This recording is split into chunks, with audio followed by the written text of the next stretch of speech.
صل على سيدنا ومولانا محمد وعلى سيدنا علي وسيدتنا فاطمة وسيدتنا زينب وسيدنا حسن وسيدنا حسين.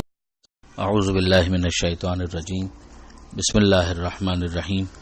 الحمد للہ رب العالمین والصلاة والسلام علی اشرف الانبیاء والمرسلین واہل بیتہ الطیبین الطاہرین المعصومین. اما بعد. سورہ مبارکہ نساء آیت نمبر 11 اور 12 11 and 12.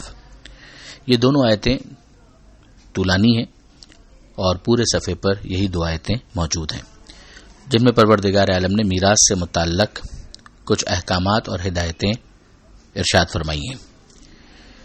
میں پہلے گزارش کر چکا ہوں کہ میراث کے حوالے سے 3 بڑے گروہ بنتے ہیں کہ جن میں اگر پہلا گروہ موجود ہو تو دوسرے گروہ کی باری نہیں آتی، اور دوسرا گروہ اگر موجود ہو تو پھر تیسرے گروہ کی باری نہیں آتی. جبکہ میاں اور بیوی کا جو حصہ ہے وہ شریعت کی طرف سے معین ہے اور وہ ہر گروہ کے ساتھ اپنا حصہ پاتے ہیں. جو پہلا گروہ ہے اس کے اندر ماں باپ اور اولاد شامل ہیں کہ ان میں سے کوئی ایک بھی موجود ہو تو پھر دوسرے گروہ کی طرف نہیں جایا جاتا. جو پہلی آیت ہے اس میں پروردگار عالم کچھ حصے معین کر کے ارشاد فرماتا ہے کہ اللہ کی ہدایت ہے تمہیں اولاد کے بارے میں کہ للذکر مثل حظ الانثیین، کہ لڑکے کو لڑکی کے 2 برابر ملے گا. یہ پروردگار عالم نے حصے بیان کیے ہیں.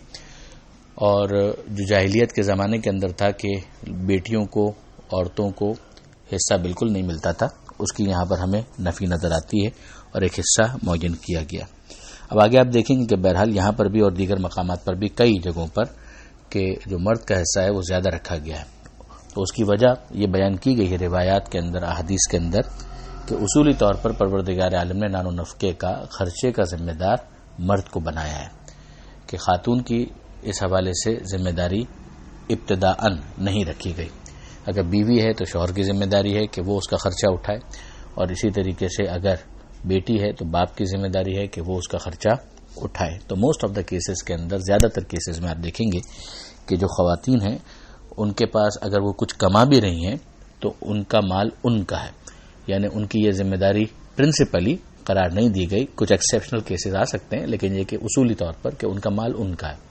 یہاں تک کہ اگر شوہر تنگ دست ہے اور وہ اپنی بیوی کا خرچہ نہیں دے پاتا تو وہ اپنے اس مال کے اندر جو بعد میں کمائے گا، بہرحال وہ مقروض ہے اپنی زوجہ کا کہ اس نے نان و نفقہ اگر نہیں دیا ہے تو وہ اس کے ذمے پر ہے. تو یہاں پروردگار عالم نے یہ ارشاد فرمایا کہ للذکر مثل حظ الانثیین، کہ نمبر 1 تو بیٹی کو حصہ ملے گا، ہاں اگرچہ بیٹی کا حصہ آدھا ہوگا اور لڑکے کا حصہ دگنا ہوگا. پھر اس کے بعد دوسرا کیس ہے فَإِن كُنَّ نِسَاءً فَوْقَ اثْنَتَيْنِ، کہ اگر بیٹیاں 2 سے زیادہ ہوں تو پھر ان کے لیے کیا ہوگا، 2/3 ہوگا اس میں سے جو کہ مرحوم نے انتقال کرنے والے نے چھوڑا ہے. 2 ہو تو اس کے لیے بھی ہمیں روایت کی روشنی میں یہی ملتا ہے کہ وہ 2/3 حصہ اس کا بن جائے گا. پھر اس کے بعد وَإِن كَانَتْ وَاحِدَةً فَلَهَا النِّصْفُ، اور اگر ایک ہے تو پھر اس کے لیے آدھا ہوگا. یہ اگر آپ دیکھیں 3 کیسز ہمارے سامنے آ گئے. اچھا باقی کا کیا ہوگا اس کے بارے میں قرآن نے خاموشی اختیار کی ہے. اسی لیے آپ دیکھیں گے کہ کچھ حصے ہیں کہ جن کو کہا جاتا ہے مفروض، کیونکہ لفظ آگے پروردگار عالم نے یہ استعمال کیا فریضۃ من اللہ. تو جو قرآن نے حصے معین کیے گئے ان کو مفروض کہا جاتا ہے. اور پھر جو احادیث کے ذریعے سے جو باقی جو حصے رہ جائیں گے ان کے بارے میں بیان کیا جائے گا تو ان کو کہا جائے گا بالقرابہ، کہ وہ رشتہ داری کی وجہ سے، قربت کی وجہ سے. یعنی قرآن نے تو بالکل واضح بیان کر دیا، جو حصے رہ گئے، جو مال بچ گیا، اس کے بارے میں کیا کیا جائے گا وہ حدیث اس کے بارے میں بیان کرے گی. یہ خود ایک بہت بڑا قرینہ ہے کہ پروردگار عالم نے قرآن مجید کے اندر جو کچھ بیان کیا ہے اس کا ایلوبریشن پیغمبر اکرم کی زبانی ہوگا. جیسے کہ ہم سورہ نحل کے اندر دیکھتے ہیں، سورہ ابراہیم کے اندر دیکھتے ہیں، خود سورہ جمعہ کے اندر دیکھتے ہیں، سورہ بقرہ میں ہم پڑھ چکے ہیں کہ پروردگار عالم نے پیغمبر اکرم کے کاموں کو یہ بیان کیا ہے کہ وہ قرآن مجید کی آیتوں کی تشریح کریں، اس کی روشنی میں مزید تفصیلات بیان کریں. تو وہی صرف قرآن کے اندر منحصر نہیں ہے. قرآن میں جو کچھ آیا اس کی ایک اعزازی شان ہے، ایک الگ شان ہے، اور وہ معجزے کے عنوان سے، لیکن یہ اسی کے اندر محدود نہیں ہے، بلکہ جو حدیث کے ذریعے سے آئے گی چیزیں وہ بھی اپنی جگہ بالکل پرماننٹ ہے اگر وہ حدیث کے ذریعے ہم تک پہنچ جائے. تو یہاں پروردگار عالم نے تیسرا جو حصہ بیان کیا کہ اگر ایک ہی بیٹی ہے تو پھر اس کا آدھا حصہ ہوگا، باقی آدھے کا کیا ہوگا وہ حدیث بیان کر دے گی. وَلِأَبَوَيْهِ لِكُلِّ وَاحِدٍ مِّنْهُمَا السُّدُسُ مِمَّا تَرَكَ، اور ماں باپ کے لیے کیا ہوگا، ان میں سے ہر ایک کو 1/6 یعنی 1/6 جو ہے وہ ان کو ملے گا. یہ کس صورت میں؟ ان کان لہ ولد، اگر اس کی اولاد ہو، یعنی اگر مرحوم کی اولاد ہے تو پھر ماں باپ کا یہ حصہ ہوگا. پھر پانچواں کیس آ گیا کہ فَإِن لَمْ يَكُن لَهُ وَلَدٌ، کہ اگر اس کی اولاد نہیں ہو، وَوَرِثَهُ أَبَوَاهُ، اور ماں باپ ہی اس کے وارث ہوں، فَلِأُمِّهِ الثُّلُثُ، تو پھر ماں کو 1/3 ملے گا.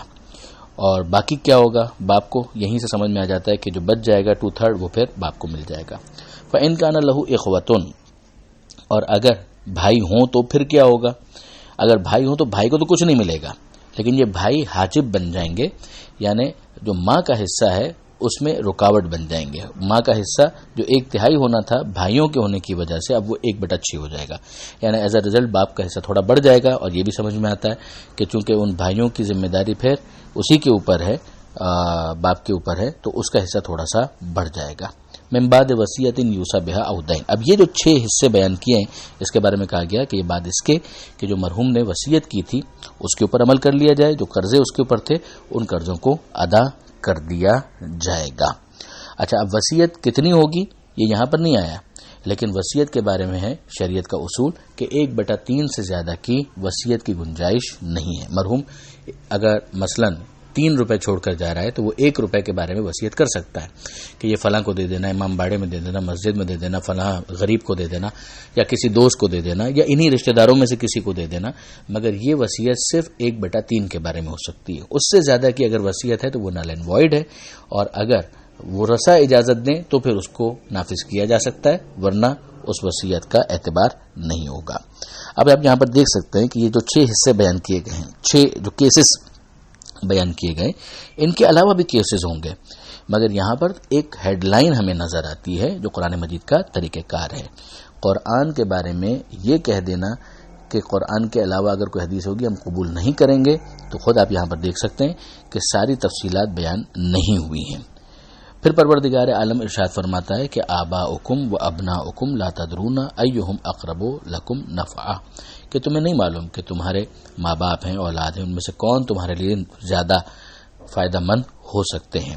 یعنی یہ جو حصے کیے گئے ان حصوں کی حکمت پروردگار عالم خوب جانتا ہے، اور اس نے بہت لوگوں کے فائدے کو مد نظر رکھتے ہوئے اس بات کا اعلان کیا ہے. فریضۃ من اللہ، یہ اللہ کی طرف کا فریضہ ہے. ان اللہ کان علیما حکیما، اللہ علیم بھی ہے اور حکیم بھی ہے. پھر اس کے بعد جو اگلی آیت ہے اس میں جو میاں بیوی کا حصہ ہے اس کو بیان کیا گیا کہ ایک کیس تو یہ بنے گا کہ تمہارے لیے نصف ہے، آدھا ہے جو تمہاری ازواج چھوڑ کر جائیں اگر ان کی اولاد نہیں ہے. اگر اولاد نہیں تو تمہارا حصہ آدھا ہے، اور اگر ان کی اولاد ہے تو تمہارا حصہ 1/4 ہوگا، 1/4 ہوگا. اور اس میں بھی یہی خیال رکھنا ہے کہ وصیت پر عمل کرنا ہے جو 1/3 سے زیادہ نہیں ہوگی، اور اگر کوئی قرضہ ہے تو اس قرضے کو ادا کر دینا ہے. پھر اس کے بعد یہ ہے کہ تمہاری بیویوں کے لیے 1/4 ہے جو تم چھوڑ کر مرو، یعنی اگر تمہارا انتقال ہو جاتا ہے تو ان کے لیے 1/4 ہے اگر تمہاری اولاد ہے. اگر اولاد نہیں ہے تو یہ ہوگا، اور اگر اولاد ہے تو پھر کیا ہوگا؟ تو پھر ان کا حصہ اور کم ہو جائے گا اور وہ 1/8 ہو جائے گا. اور اس میں بھی یہی خیال رکھنا ہے کہ وصیت جو کی گئی ہے اس کو نافذ کر دیا جائے، اور جو قرض تمہارا ہے وہ بھی ادا کر دیا جائے گا. پھر اس کے بعد ہم دیکھتے ہیں کہ ایک مسئلہ یہاں پر جو دوسرے گروہ سے متعلق ہے اس کا بیان کیا جا رہا ہے. ایک لفظ استعمال ہوا ہے کلالہ. کلالہ کا مطلب، اب یہاں پر بھی لفظ کلالہ استعمال ہوا ہے، اور کلالہ کا لفظ جو ہے وہ سورہ نساء کے اینڈ میں بھی استعمال ہوا ہے. بیسیکلی یہاں پر جو بیان کیا جا رہا ہے بھائی اور بہن کی وصیت میراث کے حوالے سے مسئلہ بیان کیا جا رہا ہے کہ بھائی اور بہن کی میراث کیا ہوگی. اچھا، بھائی اور بہن ایک اس طریقے سے ہو سکتے ہیں کہ صرف ماں کی طرف سے ہوں، ایک یہ ہو سکتا ہے کہ باپ کی طرف سے بھی ہوں، اور ایک یہ ہو سکتا ہے کہ ماں اور باپ دونوں طرف سے ہوں. تو ان سب کے لیے لفظ کلالہ استعمال ہوتا ہے. لیکن اگر اضافت ماں کی طرف ہے تو کلالۃ الام، یعنی یہ ماں کی طرف سے بھائی بہن ہے، جو مسئلہ یہاں پر بیان کیا جا رہا ہے. اور آخر میں جو بیان کیا جائے گا وہ دوسری شکیں آئیں گی جو سورہ نساء کے اینڈ میں ہم ڈسکس کریں گے. تو یہاں پر کہا گیا کہ اگر ایسا ہے کہ ماں کی طرف سے ہے اور ان کے لیے بھائی ہے یا ایک بہن ہے یا ایک بھائی ہے، تو ان میں سے ہر ایک کو 1/6 ملے گا. اور اگر اس سے زیادہ ہیں تو پھر یہ 1/3 کے اندر شریک ہوں گے. اور یہاں پر بھی وہی خیال رکھنا ہے کہ وصیت پر عمل کیا جائے گا اور قرضہ ادا کر دیا جائے گا. یہاں سرات کے ساتھ وہ لفظ آ گیا کہ غیر مضارن، کہ وصیت ضرر پہنچانے والی یا نقصان پہنچانے والی نہ ہو. اس کے لیے یہی کہا گیا کہ جو 1/3 سے زیادہ کی وصیت ہوگی وہ ضرر پہنچانے والی ہے. پھر اینڈ کیا گیا اس کے اندر کہ یہ اللہ کی طرف کی ہدایت ہے اور اللہ علیم ہے، اللہ حکیم ہے. میں پھر آپ کی خدمت میں عرض کر رہا ہوں کہ میراث کے مسائل دقیق ہیں، دقت طلب ہیں، اس کے اندر بہت زیادہ غور و فکر کی ضرورت ہوتی ہے. مسائل فقہ کے اوپر اچھا عبور ہونا چاہیے، اس کے بعد ہی ان مسائل کے اندر رائے دینے کی گنجائش ہے. ایک حقیر سی کوشش ہم نے بھی کی ہے، میراث اور وصیت کے نام سے آپ داودانی.com پر جا کر اس کتاب کا مطالعہ کر سکتے ہیں کہ جس میں میاں اور بیوی کا جو حصہ ہے اور اسی طریقے سے جو پہلے گروہ کی جو میراث بنتی ہے اس کو آسان کر کے پیش کرنے کی کوشش کی گئی ہے، جس کے اندر آیات قرآنی اور احادیث کی روشنی میں جو فقہا نے استنباط کیا ہے. تو 4 جو مشہور فقہا مراجع ہمارے ہیں، ماضی کے آیت اللہ خویارہ امام خمینی اور موجودہ مراجع میں آیت اللہ سیستانی اور اسی طرح سے آیت اللہ خامنئی کی جو ہدایت ہے وہ بھی وہاں پر لکھ دی گئی ہے، اور ان کی روشنی میں جو میراث کے مسائل ہیں پہلے گروہ کے اس کو سالو کرنے کی کوشش کی گئی ہے. تو وہاں پر آپ اس کو دیکھ سکتے ہیں. پروردگار عالم سے دعا ہے قرآن مجید سمجھنے اور اس پر عمل کرنے کی توفیق عطا فرما اور وارث قرآن